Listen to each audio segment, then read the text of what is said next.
मासातील लेकी जावयाचा मान ही केवळ एक परंपरा नाही, तर आई वडिलांच्या प्रेमाचा, जिव्हाळ्याचा आणि आशीर्वादाचा उत्सव आहे.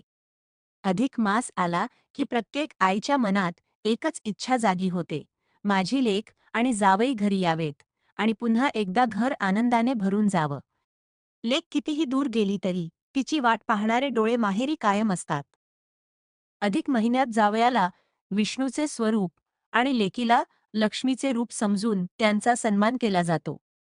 जिथे लेकीचं स्वागत हसऱ्या चेहऱ्याने होतं, तिथेच खऱ्या अर्थाने लक्ष्मी वास करते.